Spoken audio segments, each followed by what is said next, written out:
Hello बच्चों, VI के education channel में आप सभी का स्वागत है बच्चों। चलिए बच्चों, आज की इस वीडियो में हम लोग क्लास 12 का फिजिक्स का चैप्टर 1 विद्युत आवेश तथा क्षेत्र का ऑब्जेक्टिव क्वेश्चन करेंगे बच्चों, जो कि 2025 के एग्जाम पैटर्न पे आधारित प्रश्न है बच्चों। ऑब्जेक्टिव क्वेश्चन है बच्चों। चलिए बच्चों, ज़्यादा देर न करते हुए वीडियो स्टार्ट करते हैं। अगर आप इस चैनल पर नए होंगे तो इस चैनल को लाइक और सब्सक्राइब जरूर कीजिएगा बच्चों, और बेल आइकन भी बजा दीजिएगा ताकि हम जो भी वीडियो बनाए वो आपके मोबाइल पर नोटिफिकेशन जरूर जाए। चलिए बच्चों, पहला प्रश्न बोल रहा है बच्चों, पहला प्रश्न बोल रहा है बच्चों, कूलम्ब बल है। सॉरी बच्चों, यहाँ मिस प्रिंट हो गया है, कूलम्ब बल होगा बच्चों। कूलम्ब बल है। कूलम्ब बल क्या है कि एक केंद्रीय बल है, या फिर विद्युत बल है, या फिर दोनों है, या फिर में से कोई नहीं। तो कूलम्ब बल इस सिर्फ एक विद्युत बल भी है और केंद्रीय बल भी है, यानी कि ए और बी दोनों हो जाएगा, यानी कि ऑप्शन नंबर सी बिल्कुल राइट आंसर हो जाएगा बच्चों पहला का। दूसरा नंबर प्रश्न पर है बच्चों, स्थिर विद्युतीय क्षेत्र होता है। स्थिर विद्युतीय क्षेत्र होता है, कैसा होता है? संरक्षित होता है, असंरक्षित होता है, या फिर कहीं कहीं संरक्षित होता है, कहीं असंरक्षित होता है, या फिर में से कोई नहीं। तो हमेशा याद रखिएगा बच्चों, स्थिर विद्युतीय क्षेत्र होता है, कैसा होता है? तो इसका सही आंसर हो जाएगा बच्चों ऑप्शन नंबर ए, संरक्षित होता है। कैसा होता है? संरक्षित, यानी कि ऑप्शन नंबर ए बिल्कुल राइट आंसर हो जाएगा बच्चों दूसरा का। तीसरा नंबर प्रश्न है बच्चों, एक स्थिर कूलम्ब बराबर कितने कूलम्ब होता है?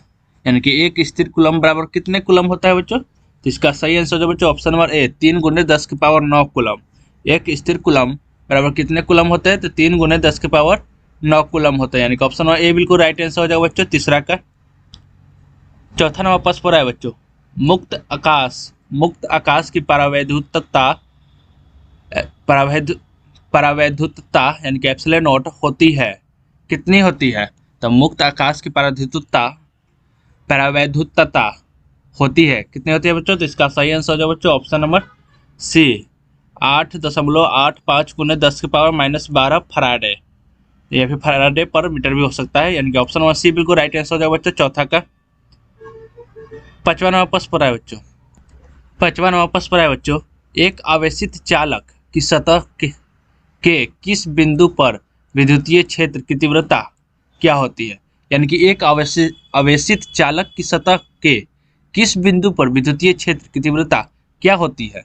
शून्य होती है, या फिर सतह के लंबवत होती है, या फिर सतह के स्पर्शीय होती है, या फिर सतह से 45 डिग्री पर होती है? तो इसका सही आंसर है बच्चों ऑप्शन नंबर बी, सतह के लंबवत होती है। कैसी होती है? तो सतह के लंबवत होती है, यानी कि ऑप्शन नंबर बी बिल्कुल राइट आंसर हो जाएगा बच्चों पांचवा का।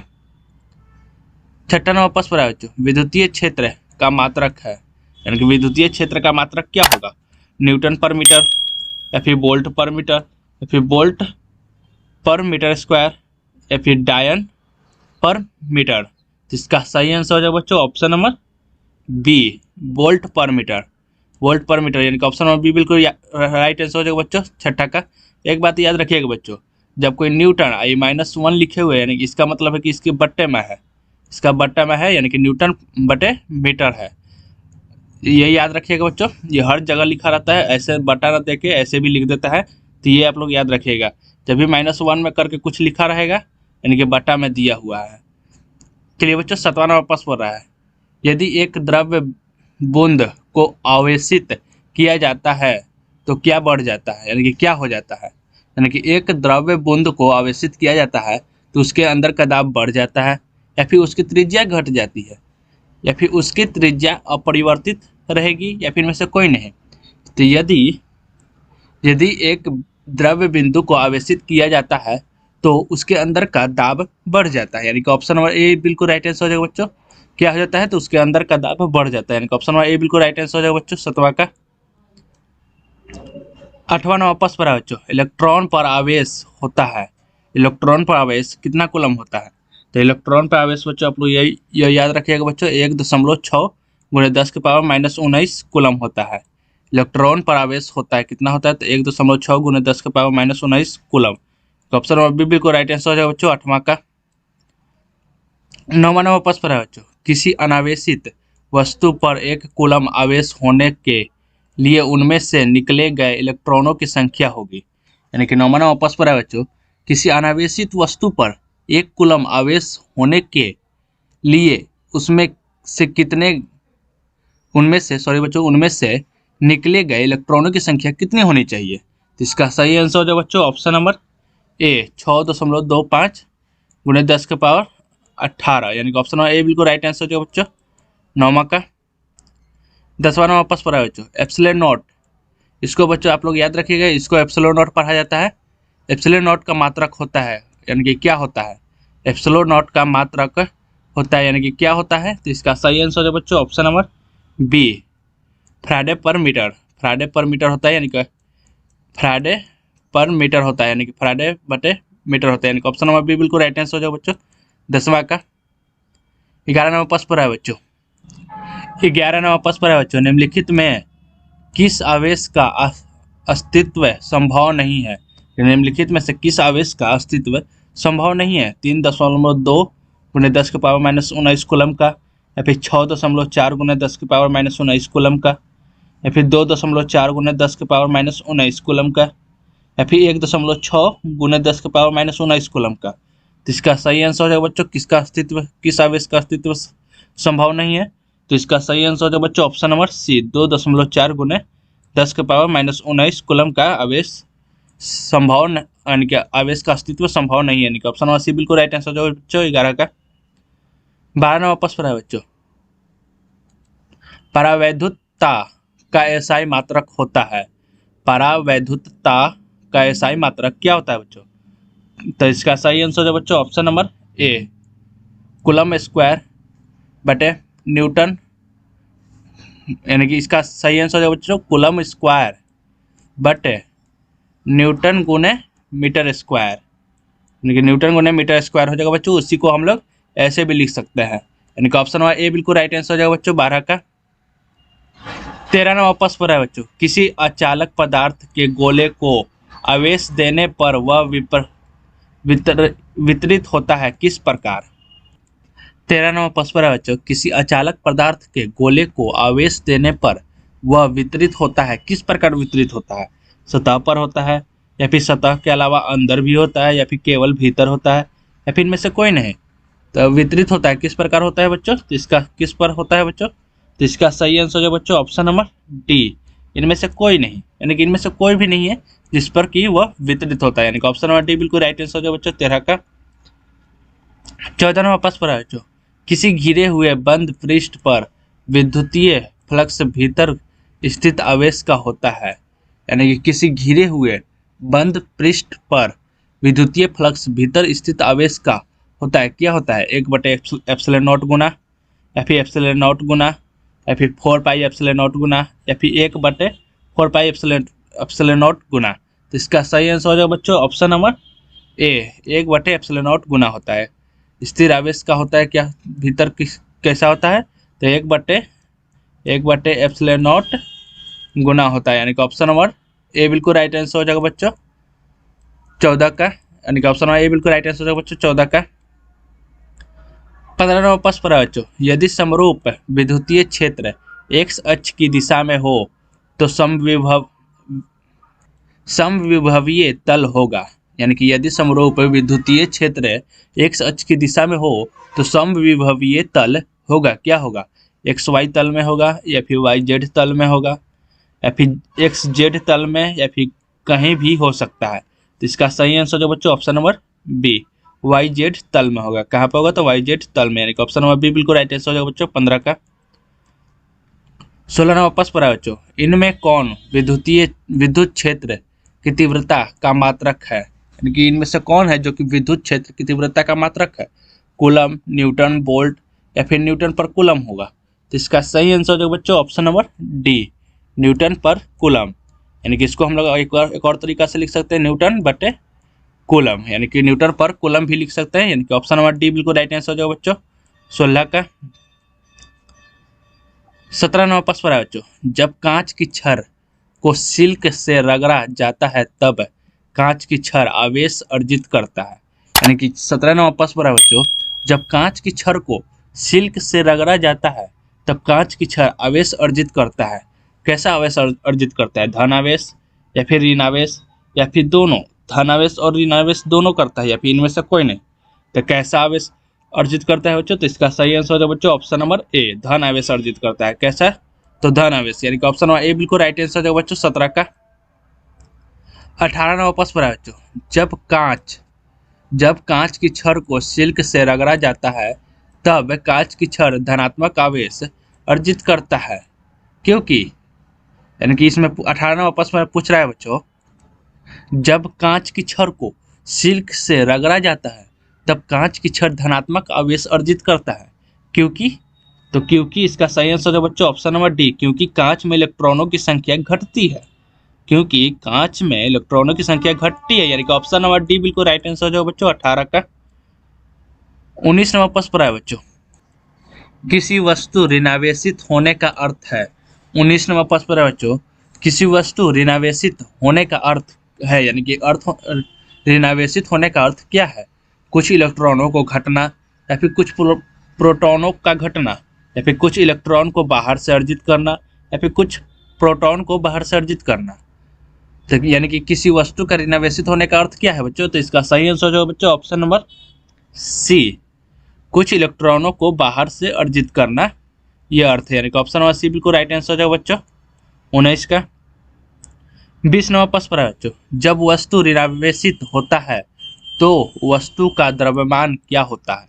यानी कि जब कोई वस्तु ऋणावेशित हो जाता है तो वह उस वस्तु का द्रव्यमान क्या होता है बच्चों? घटता है, बढ़ता है, या फिर अपरिवर्तित रहता है, फिर में से कोई नहीं। तो इसका सही आंसर है बच्चों ऑप्शन नंबर बी, क्या होता है? तो बढ़ता है, द्रव्यमान बढ़ता है, यानी कि ऑप्शन नंबर बी बिल्कुल राइट आंसर है बच्चों 20 का ऑप्शन नंबर बी बिल्कुल राइट आंसर है बच्चों। 21वां प्रश्न है बच्चों, आबनूस की छड़ को बिजली की खाल से रगड़ने पर छड़ पर किस प्रकार का आवेश उत्पन्न होता है? यानी कि 21वां प्रश्न है बच्चों, आबनूस की छड़ को बिजली की खाल से रगड़ने पर छड़ पर किस प्रकार का आवेश उत्पन्न होता है? धन आवेश, ऋण आवेश, या फिर धन ऋण दोनों आवेश, या फिर इनमें से कोई नहीं। तो इसका सही आंसर है बच्चों ऑप्शन नंबर बी, कौन सा आवेश उत्पन्न होता है? तो ऋण आवेश उत्पन्न होता है, यानी कि ऑप्शन नंबर बी बिल्कुल राइट आंसर है बच्चों 21 का। ये सभी आप लोग ऑब्जेक्टिव याद रख लीजिएगा बच्चों। ये आप लोगों को 2025 के एग्जाम के बोर्ड एग्जाम के लिए ये बहुत महत्वपूर्ण है। आप लोग इसको ठीक कर सकते हैं, याद कर सकते हैं, आपको एग्जाम में बहुत काम आएगा। चलिए बच्चों 22वां प्रश्न पर आया बच्चों, 22वां प्रश्न पर आया बच्चों, स्थिर विधुन्मय उत्पन्न किस विधि द्वारा उत्पन्न किया जाता है? यानी कि स्थिर विधुन्मय उत्पन्न किस विधि द्वारा उत्पन्न किया जाता है? तो इसका सही आंसर है बच्चों ऑप्शन नंबर ए, केवल घर्षण विधि द्वारा। किस विधि द्वारा? तो केवल घर्षण विधि द्वारा यह उत्पन्न किया जाता है, यानी कि ऑप्शन नंबर ए बिल्कुल राइट आंसर है बच्चों 22 का। 23वां प्रश्न है बच्चों, निम्नलिखित में से कौन आवेश का मात्रक नहीं है? यानी कि ये जो फैराडे, कूलम, स्थिर कूलम है, तो इनमें से कौन सा है जो कि आवेश का मात्रक नहीं है? तो इसका सही आंसर है बच्चों ऑप्शन नंबर ए, फैराडे आवेश का मात्रक नहीं है। कूलम, स्थिर कूलम आवेश का मात्रक है, यानी कि ऑप्शन नंबर ए बिल्कुल राइट आंसर है बच्चों। आवेश का मात्रक नहीं कौन नहीं है? तो फैराडे आवेश का मात्रक नहीं है, यानी कि 23 का ऑप्शन नंबर ए बिल्कुल राइट आंसर है बच्चों। 24वां प्रश्न है बच्चों, यदि दो आवेशों के बीच की दूरी दुगनी कर दी जाए तो उनके बीच लगने वाला बल हो जाता है। यानी कि यदि दो आवेशों के बीच की दूरी दुगनी कर दें, यानी कि दो आवेश है उसका बीच की दूरी को हम लोग दुगनी कर दें, तो उनमें से उनके बीच में लगने वाला बल हो जाता है, यानी कि उसके बीच में लगने वाला बल कितना गुना हो जाता है? आधा गुना हो जाता है, या फिर 2 गुना हो जाता है, या फिर 1/4 गुना हो जाता है, या फिर 4 गुना हो जाता है। तो इसका सही आंसर जो बच्चों ऑप्शन नंबर सी, 1/4 गुना हो जाता है। कितना होता है? तो 1/4 गुना, यानी कि ऑप्शन नंबर सी बिल्कुल राइट आंसर जो बच्चों 24 का। 25वां प्रश्न है बच्चों, दो बिंदु आवेशों के बीच लाने वाला बल दिया जाता है। दो बिंदु आवेशों के बीच लाने वाला बल दिया जाता है किससे? फैराडे के नियम से, या फिर कूलम के नियम से, या फिर लाप्लास के नियम से, या फिर गॉस के नियम से। तो इसका सही आंसर है बच्चों ऑप्शन नंबर बी, कूलम के नियम से। किससे दिया जाता है? तो कूलम के नियम से, यानी कि ऑप्शन नंबर बी बिल्कुल राइट आंसर है बच्चों 25 का ऑप्शन नंबर बी बिल्कुल राइट आंसर है बच्चों। 26वां प्रश्न है बच्चों, आवेश का मूल गुण है। आवेश का मूल गुण है। आवेश का मूल गुण क्या होता है? आवेश योगात्मक होता है, या फिर आवेश संरक्षित होता है, या फिर आवेश का यही करण होता है या फिर उपयुक्त सभी। तो आवेश का मूल गुण क्या है बच्चों? तो इसका सही आंसर हो जाएगा बच्चों ऑप्शन नंबर डी, उपयुक्त सभी। यानी कि ये तीनों जो है आवेश का मूल गुण है, यानी कि ऑप्शन नंबर डी बिल्कुल राइट आंसर हो जाएगा बच्चों, उपयुक्त सभी। यही आप लोग याद रखिएगा बच्चों, आवेश का मूल गुण क्या क्या है? तो ये तीनों है, यानी कि आवेश योगात्मक भी होता है और संरक्षित भी होता है, और आवेश का क्वांटीकरण भी होता है, यानी कि उपयुक्त तीनों है, यानी कि ऑप्शन नंबर डी बिल्कुल राइट आंसर है बच्चों 26 का। 27 नंबर प्रश्न है बच्चों, मुक्त आकाश यानी कि निर्वात की विद्युतशीलता कितनी होती है? मुक्त आकाश यानी कि निर्वात की विद्युतशीलता कितनी होती है? एक होती है, एक से ज़्यादा होती है, एक से कम परंतु शून्य नहीं होगी, या फिर शून्य होगी। तो मुक्त आकाश यानी कि निर्वात की विद्युतशीलता कितनी होती है बच्चों? तो इसका सही आंसर है बच्चों ऑप्शन नंबर सी, एक से कम परंतु शून्य नहीं होती है, यानी कि शून्य से ज़्यादा ही होती होगी लेकिन एक से कम होती है, यानी कि ऑप्शन नंबर सी बिल्कुल राइट आंसर जो बच्चों 27 का। 28 नंबर प्रश्न है बच्चों, क्या होगा जब किसी साबुन के बुलबुला पर आवेश रखा जाए तो?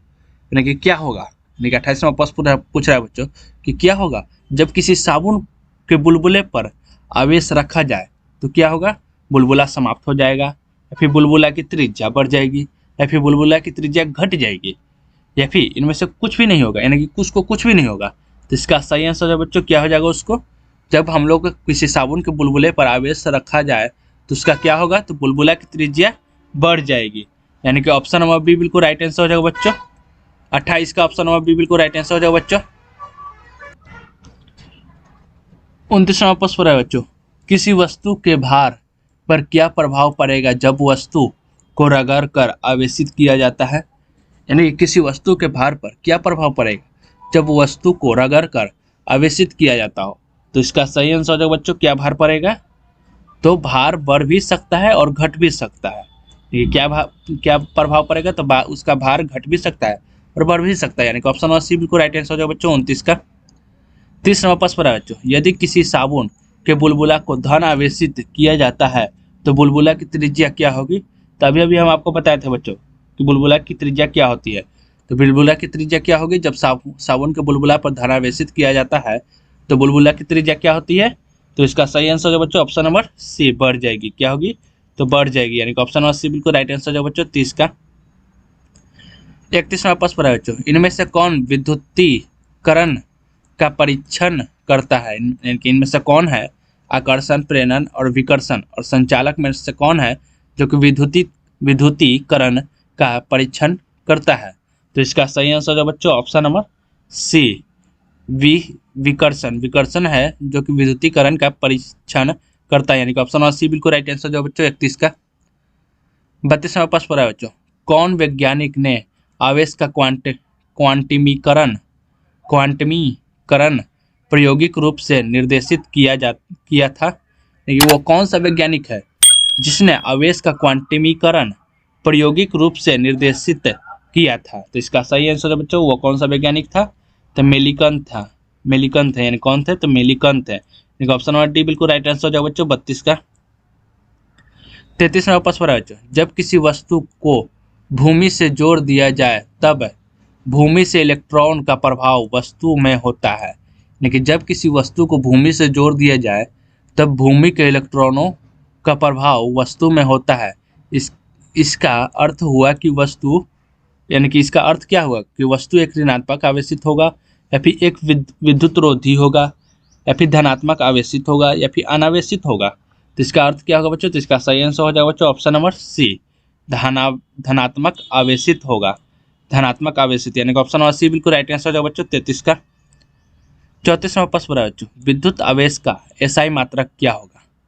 विद्युत आवेश का एसआई मात्रक क्या होगा? न्यूटन, फैराडे, कूलम या फिर जूल? तो इसका सही आंसर है बच्चों ऑप्शन नंबर सी, कूलम होगा। विद्युत आवेश का एसआई मात्रक क्या होगा? तो कूलम होगा, यानी कि ऑप्शन नंबर सी बिल्कुल राइट आंसर हो जाएगा बच्चों। 35वां प्रश्न है बच्चों, एक कूलम आवेश में इलेक्ट्रॉनों की कितनी संख्या होगी? यानी कि एक कूलम आवेश में इलेक्ट्रॉनों की कितनी संख्या होगी? तो इसका सही आंसर है बच्चों ऑप्शन नंबर बी, 6.25 × 10⁻18 होगी। कितनी इलेक्ट्रॉनों की संख्या कितनी होगी? तो 1.25 × 10⁻18 होगी, यानी कि ऑप्शन नंबर बी बिल्कुल राइट आंसर हो जाएगा बच्चों। 35 का। 36वां प्रश्न पूरा बच्चों, विद्युत द्विध्रुव आघूर्ण का एसआई मात्रक होगा। विद्युत द्विध्रुव आघूर्ण का एसआई मात्रक क्या होगा?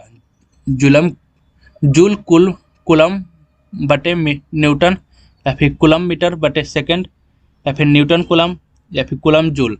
तो इसका सही आंसर है बच्चों ऑप्शन नंबर ए, जूल कूलम बटे न्यूटन होगा, यानी कि ऑप्शन नंबर ए बिल्कुल राइट आंसर है बच्चों 36 का। 37वां प्रश्न है बच्चों, विद्युत द्विध्रुव आघूर्ण का एसआई मात्रक है। विद्युत द्विध्रुव आघूर्ण का एसआई मात्रक क्या होगा बच्चों? तो इसका सही आंसर है बच्चों option number A, coulomb metre. Coulomb metre होगा, यानी कि ऑप्शन नंबर ए बिल्कुल राइट आंसर है बच्चों 37 का। 38वां प्रश्न है बच्चों, विद्युत द्विध्रुव आघूर्ण का व्यवहारिक इकाई है, यानी कि विद्युत द्विध्रुव आघूर्ण का व्यवहारिक इकाई क्या है? कूलम मीटर, जूल बटे कूलम, या फिर न्यूटन बटे कूलम, या फिर डिवाइन। तो इसका सही आंसर है बच्चों, इसका व्यवहारिक इकाई क्या है विद्युत द्विध्रुव आघूर्ण का? तो इसका सही आंसर है बच्चों ऑप्शन नंबर डी, डिवाइन। क्या है? तो डिवाइन है, यानी कि ऑप्शन नंबर डी बिल्कुल राइट आंसर है बच्चों 38 का। 39वां प्रश्न है बच्चों, इनमें से कौन विद्युत फ्लक्स का मात्रक नहीं है? यानी कि इनमें से कौन है जो कि विद्युत फ्लक्स का मात्रक नहीं है? तो इसका सही आंसर है बच्चों option number C, newton metre बटे कूलम। न्यूटन मीटर बटे कूलम विद्युत फ्लक्स का मात्रक नहीं है, यानी कि ऑप्शन नंबर सी बिल्कुल राइट आंसर है बच्चों 39 का। 40वां प्रश्न है बच्चों, 40वां प्रश्न है बच्चों, विद्युत द्विध्रुव आघूर्ण कौन सी राशि है? विद्युत द्विध्रुव आघूर्ण वह कौन सी राशि है? एक सदिश राशि है, एक अदिश राशि है, या फिर एक अनुपात है, या फिर इनमें से कोई नहीं? तो विद्युत द्विध्रुव आघूर्ण एक कौन सी राशि है बच्चों? तो इसका सही आंसर है बच्चों ऑप्शन नंबर ए, एक सदिश राशि। कौन सी राशि है? तो एक सदिश राशि है, यानी ऑप्शन नंबर ए बिल्कुल राइट आंसर है बच्चों 40 का। 41वां प्रश्न है बच्चों, विद्युत द्विध्रुव आघूर्ण की दिशा किस ओर होती है? यानी कि विद्युत द्विध्रुव आघूर्ण की दिशा किस ओर होती है? तो इसका सही आंसर है बच्चों ऑप्शन नंबर ए, ऋणात्मक आवेश से धनात्मक की ओर होती है, यानी कि ऋणात्मक आवेश से धनात्मक आवेश की ओर होती है, यानी कि ऑप्शन नंबर ए बिल्कुल राइट आंसर है बच्चों 41 का। 42वां प्रश्न है बच्चों, द्विध्रुव के अक्ष पर विद्युत क्षेत्र की दिशा विद्युत द्विध्रुव आघूर्ण की दिशा के क्या होती है? समांतर होती है, लंबवत होती है, या फिर ए बी दोनों सत्य है, फिर में से कोई नहीं? तो विद्युत द्विध्रुव के अक्ष पर विद्युत क्षेत्र की दिशा विद्युत द्विध्रुव आघूर्ण की दिशा के क्या होती है बच्चों? तो वह एक समांतर होती है, कि दिशा के समांतरम होती है, यानी कि ऑप्शन ए बिल्कुल राइट आंसर है बच्चों 42 का। 43वां प्रश्न है बच्चों, धातुओं का परावैद्युतांक होता है। धातुओं का परावैद्युतांक होता है, कितना होता है? तो अनंत होता है। कितना होता है? तो अनंत होता है, यानी कि ऑप्शन नंबर डी बिल्कुल राइट आंसर हो जाओ बच्चों 43 का। 44वां प्रश्न है बच्चों, विद्युत द्विध्रुव आघूर्ण की विमा सूत्र है, यानी कि विद्युत द्विध्रुव आघूर्ण का विमीय सूत्र क्या होगा? तो m⁻0 LTI, यानी कि ऑप्शन नंबर ए बिल्कुल राइट आंसर हो जाओ बच्चों m⁻0 LTI। आई भी लिख सकते हैं, या फिर इसको एक और तरीका से लिख सकते हैं बच्चों, m⁻0 LTI के जगह हम लोग ए भी लिख सकते हैं बच्चों इसको, यानी कि ये दोनों हो जाएगा। यानी कि विद्युत द्विध्रुव आघूर्ण का विमीय सूत्र क्या है बच्चों? तो ये दोनों हो जाएगा बच्चों, आप लोग ये याद रखिएगा। विद्युत द्विध्रुव आघूर्ण का विमीय सूत्र है, यानी कि ऑप्शन ए बिल्कुल राइट आंसर है बच्चों 44 का। 45वां प्रश्न है बच्चों, प्रति इकाई क्षेत्रफल विद्युत फ्लक्स कहलाता है, यानी कि प्रति इकाई क्षेत्रफल विद्युत फ्लक्स कहलाता है। क्या कहलाता है? विद्युत विभव, विद्युत क्षेत्रफल, या फिर विद्युत द्विध्रुव, या फिर में से कोई नहीं? तो इसका सही आंसर हो जाए बच्चों ऑप्शन नंबर बी, विद्युत क्षेत्रफल। क्या होता है? विद्युत क्षेत्रफल, यानी कि ऑप्शन नंबर बी बिल्कुल राइट आंसर हो जाए बच्चों 45 का। 46वां प्रश्न है बच्चों, विद्युत फ्लक्स का एसआई मात्रक है। विद्युत फ्लक्स का एसआई मात्रक है, क्या होगा? वोल्ट बटे मीटर, या फिर वोल्ट मीटर, या फिर जूल बटे कूलम, या फिर न्यूटन बटे कूलम। तो इसका सही आंसर है बच्चों ऑप्शन नंबर सी, जूल बटे कूलम, यानी कि विद्युत फ्लक्स का एसआई मात्रक क्या होगा बच्चों? तो जूल बटे कूलम, यानी कि ऑप्शन नंबर सी बिल्कुल राइट आंसर है बच्चों 46 का। 47वां प्रश्न पूरा बच्चों, विद्युत फ्लक्स की बीमा है, इनके विद्युत फ्लक्स की बीमा है। विद्युत फ्लक्स की बीमा क्या है बच्चों? यानी कि ऑप्शन नंबर ए बिल्कुल राइट आंसर है बच्चों m(l)3, यानी कि m(l)3 और t(-3) और i(-1) है, तो हम लोग इसको a भी लिख सकते हैं, यानी कि a(-1) -1 ये भी हो जाएगा बच्चों, और ये भी हो जाएगा, यानी कि ये दोनों हो जाएगा, यानी कि I भी लिख सकते हैं, नहीं तो A भी लिख सकते हैं। यानी कि विद्युत फ्लक्स की बीमा सूत्र है बच्चों, तो m L के पावर 3 T के पावर -3 और I के पावर -1, यानी कि ऑप्शन ए बिल्कुल राइट आंसर हो जाएगा बच्चों 47 का। 48वां प्रश्न है बच्चों, इनमें से कौन विद्युत क्षेत्र यानी कि या विद्युत क्षेत्र की तीव्रता की SI मात्रक नहीं है, लेकिन इनमें से कौन है जो कि विद्युत क्षेत्र या फिर विद्युत क्षेत्र की तीव्रता का SI मात्रक नहीं है? तो इसका सही आंसर हो जाएगा बच्चों ऑप्शन नंबर बी, जूल बटे कूलम। जूल बटे कूलम विद्युत क्षेत्र या फिर विद्युत क्षेत्र की तीव्रता का SI मात्रक नहीं है, यानी कि ऑप्शन नंबर बी बिल्कुल राइट आंसर हो जाएगा बच्चों 48 का। 49वां प्रश्न है बच्चों, एक स्थिर आवेश उत्पन्न करता है, यानी कि एक स्थिर आवेश क्या उत्पन्न करता है? तो केवल विद्युत क्षेत्र उत्पन्न करता है। क्या उत्पन्न करता है बच्चों? तो केवल विद्युत क्षेत्र उत्पन्न करता है, यानी कि ऑप्शन नंबर ए बिल्कुल राइट आंसर हो जाएगा बच्चों 49 का। 50वां प्रश्न है बच्चों, निम्नलिखित में कौन सदिश राशि है? निम्नलिखित में कौन सदिश राशि है? विद्युत विभव या फिर आवेश का पृष्ठ घनत्व या फिर विद्युत आवेश, फिर विद्युत क्षेत्र की तीव्रता, निम्नलिखित में से कौन सदिश राशि है बच्चों? तो इसका सही आंसर है बच्चों ऑप्शन नंबर डी, विद्युत क्षेत्र की तीव्रता एक सदिश राशि, यानी कि ऑप्शन नंबर डी बिल्कुल राइट आंसर है बच्चों 50 का। 51वां प्रश्न है बच्चों, यदि विद्युत क्षेत्र की रेखाएं पृष्ठ सतह के समानांतर है तब इस दशा में विद्युत फ्लक्स होगा, यानी कि यदि विद्युत क्षेत्र की रेखाएं पृष्ठ सतह के समांतर है तब इस दशा में विद्युत फ्लक्स होगा। क्या होगा? महत्तम होगा या फिर शून्य होगा, अनंत होगा या फिर इनमें से कोई नहीं? तो इसका सही आंसर होगा बच्चों ऑप्शन नंबर बी, शून्य होगा। क्या होगा? तो शून्य होगा, यानी कि ऑप्शन नंबर बी बिल्कुल राइट आंसर होगा बच्चों 51 का। 52वां प्रश्न है बच्चों, निम्नलिखित में से किस भौतिक राशि का इकाई न्यूटन प्रति इकाई कूलम होता है?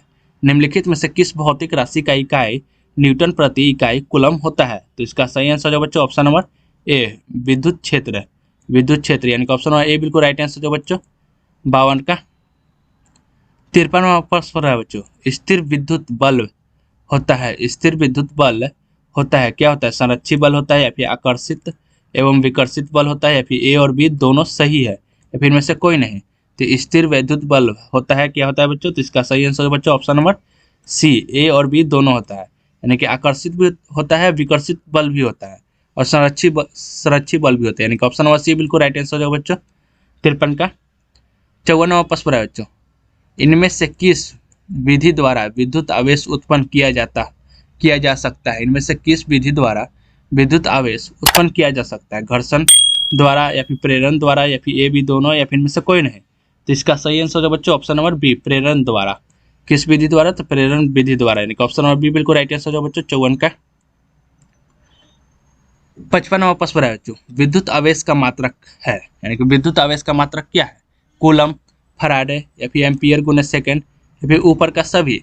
तो विद्युत आवेश का मात्रक क्या है बच्चों? तो इसका सही आंसर हो जाएगा बच्चों ऑप्शन नंबर डी, ऊपर का सभी, यानी कि कूलम भी है, फराडे भी है, एम्पियर गुने सेकेंड भी है, ये सभी विद्युत आवेश का मात्रक है, यानी कि ऑप्शन नंबर डी बिल्कुल राइट आंसर हो जाएगा बच्चों 55 का। चलिए बच्चों, आपका यहाँ पर प्रश्न समाप्त होता है बच्चों। अगर आप इस चैनल पर नए होंगे तो इस चैनल को लाइक और सब्सक्राइब जरूर कीजिएगा बच्चों, और बेल आइकन भी दबा दीजिएगा बच्चों। जो भी हम वीडियो बनाए वो आपको मोबाइल पर नोटिफिकेशन जरूर जाएगा बच्चों। चलिए बच्चों,